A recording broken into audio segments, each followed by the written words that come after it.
people in my mind and a handful of friends that would come to my studio.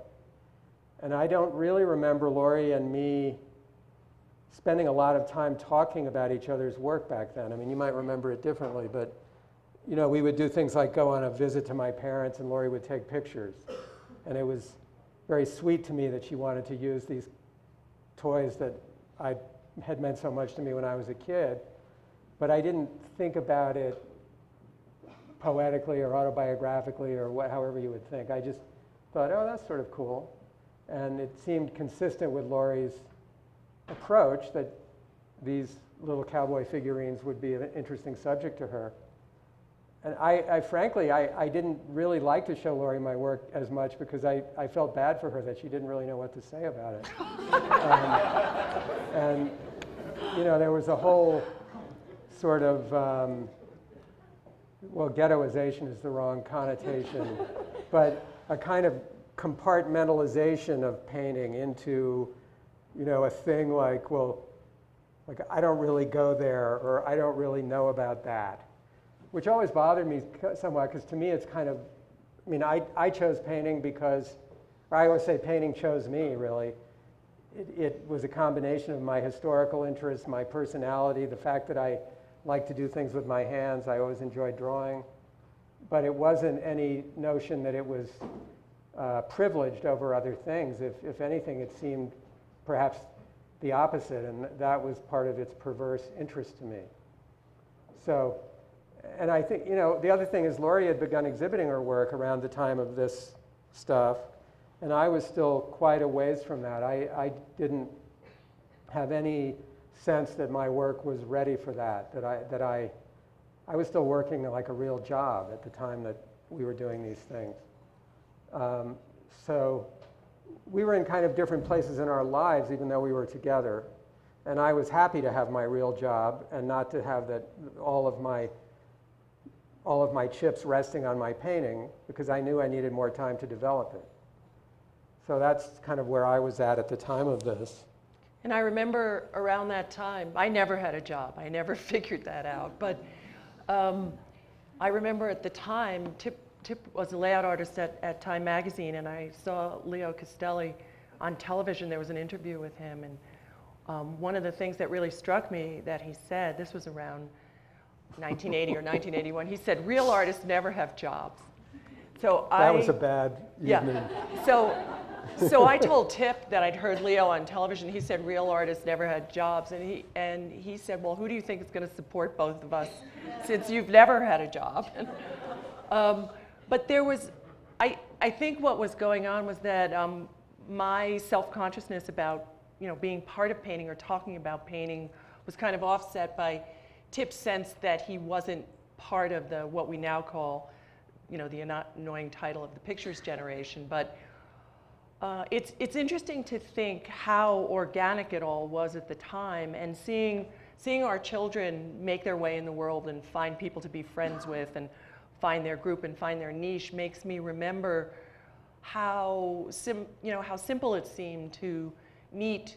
For instance, I had a show at Artist Space, and when Helene Weiner, the director at the time of Artist Space, decided to give me a show, she invited me over to Artist Space so that I could see the work of the secretary, who was Cindy Sherman. I showed her my little box of photographs. She showed me her box of film stills. We met Louise Lawler, who was having a show at the time. And so we would all kind of pass through each other's orbits, go to each other's openings. People would come to our home.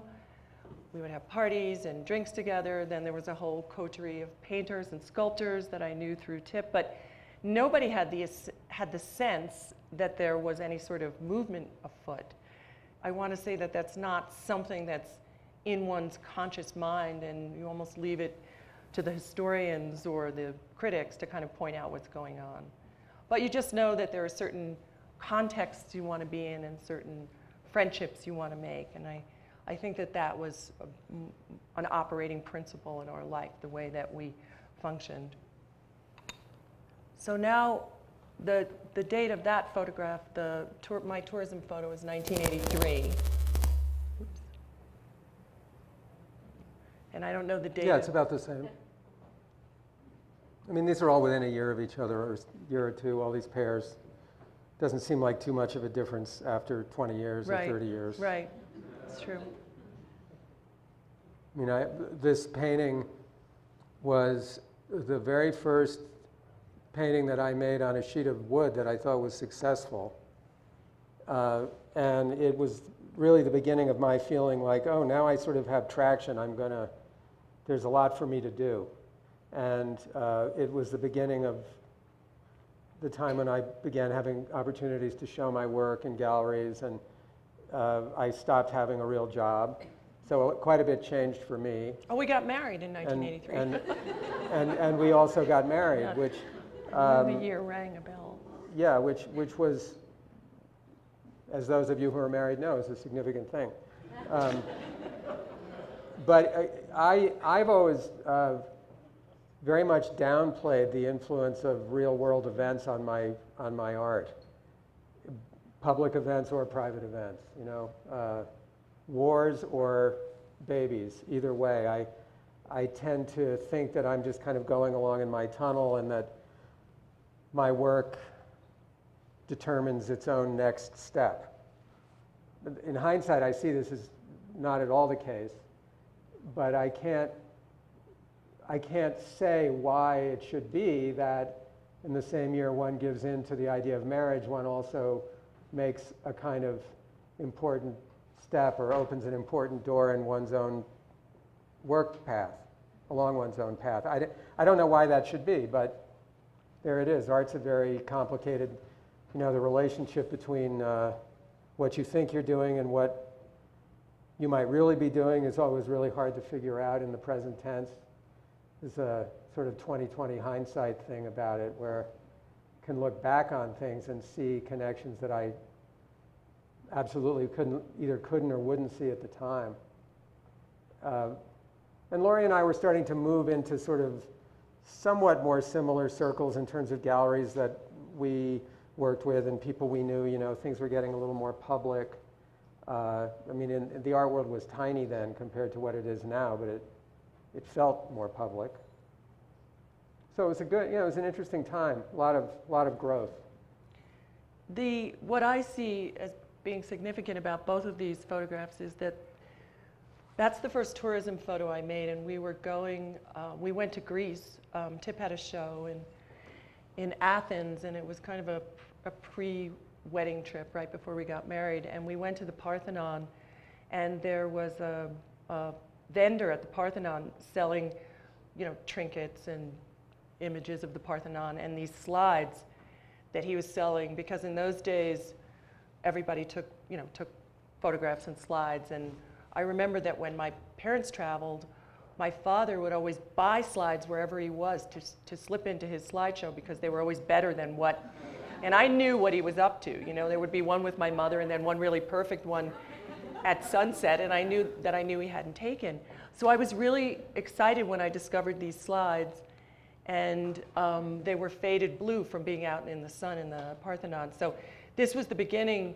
This trip that we took together was the beginning of this whole series with these sort of, you know, worldwide man-made monuments, and I would try to find slides that had sort of faded to a certain color, and then pair these dolls that came from Japan, these monochromatic dolls called the teenettes, with whatever color the slide was. There was a pink Stonehenge and a blue Parthenon.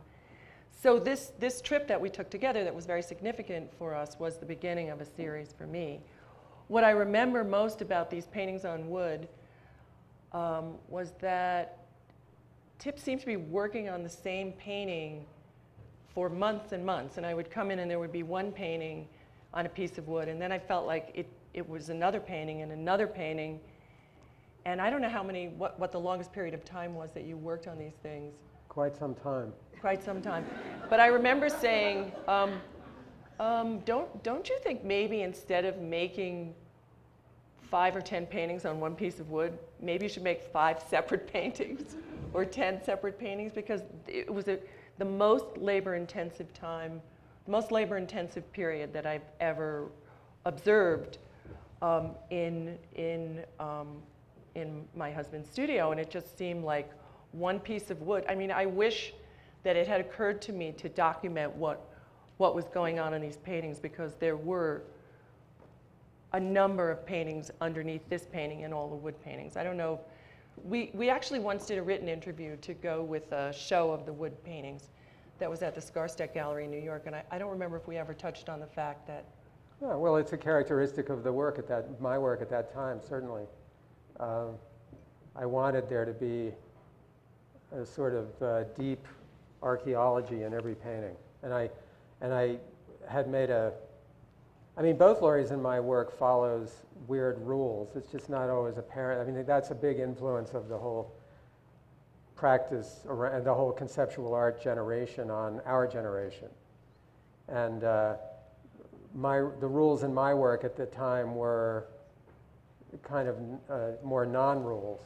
But I had a logic to what I was doing, and I followed it, and the result was these paintings that I was excited about because they didn't look like anything else I'd really seen.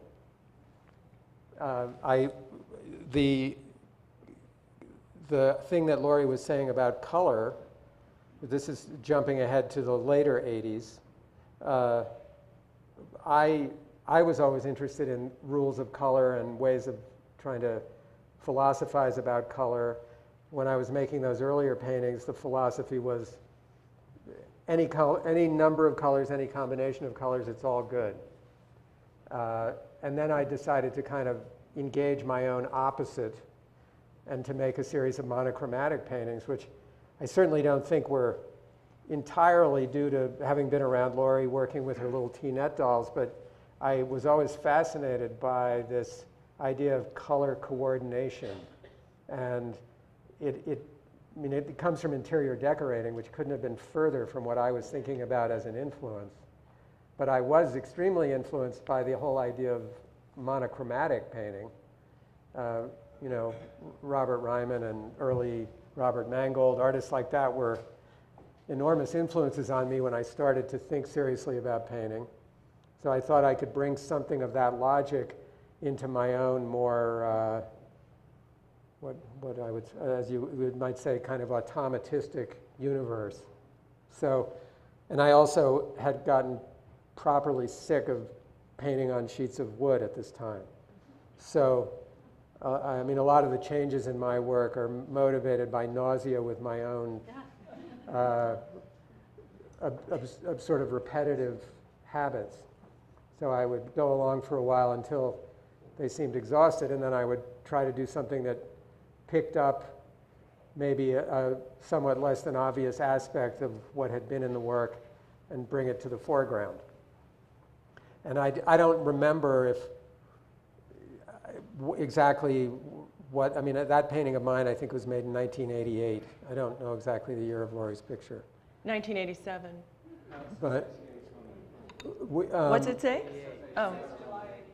But I think that's a place where we could really connect was the fact that we are exactly the same age, of the same generation, and we were both profoundly influenced by the work that we saw, the people, the artists that we met when we came to New York, and we both were very committed to the idea of systems. I know it seems funny to, you know, the woman who photographed dolls would be so involved in the system, but I did make very strict rules for myself about color and what I could and could not do.